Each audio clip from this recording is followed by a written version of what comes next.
সম্মানিত হাজিরিন, কুরবানি কেবল একটি বাৎসরিক প্রথা বা উৎসব নয়, এটি আল্লাহর দরবারে আমাদের তাকওয়া ও ভালোবাসার এক পরীক্ষা।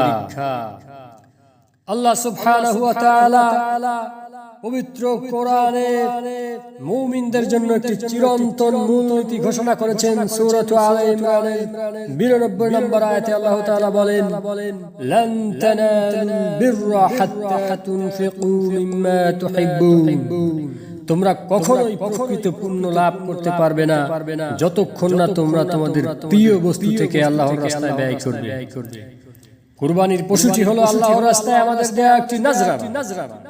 যদি আমরা অবহেলা করে ত্রুটিযুক্ত, রোগাক্রান্ত বা সস্তা কোনো পশু আল্লাহর নামে দিতে চাই, তবে তা সূরা বাকারার 267 নম্বর আয়াতের সরাসরি লঙ্ঘন হবে, যেখানে আল্লাহ তাআলা নির্দেশ দিয়েছেন, ওয়ালা তায়াম্মামুল খাবিসা মিনহু তুনফিকুন ওয়ালাস্তুম বিআখিরিহি ইল্লা আন তুমিদু ফীহি।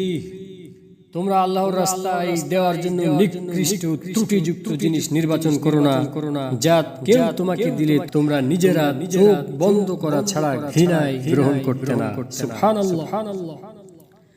যে ত্রুটিমুক্ত পশুটি কেউ ফ্রিতে দিলে আমরা নিতে দ্বিধাবোধ করব, তা আমরা নিখিল জাহানের প্রতিপালক আল্লাহর দরবারে কিভাবে পেশ করতে পারি? কারণ আল্লাহ সুবহানাহু ওয়া তাআলা সূরা হজ 37 নম্বর আয়াতে স্পষ্টই বলেছেন, পশুর রক্ত মাংস আল্লাহর কাছে পৌঁছায় না, পৌঁছায় কেবল তোমাদের অন্তরের তাকওয়া। রাসূলুল্লাহ সাল্লাল্লাহু আলাইহি ওয়াসাল্লাম বলেন,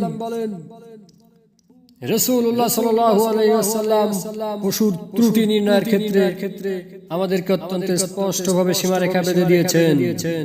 বারা ইবনে আজিব রাদিয়াল্লাহু আনহু থেকে বর্ণিত, তিনি বলেন, রাসূলুল্লাহ সাল্লাল্লাহু আলাইহি ওয়াসাল্লাম আমাদের মাঝে দাঁড়িয়ে হাত উঁচিয়ে বললেন, আরবাউল লা তাজুজু ফিল আদাহি العوراء البين عورها والمريضة البين مرضها والعرجاء البين ضلعها والعجفاء التي لا تطي।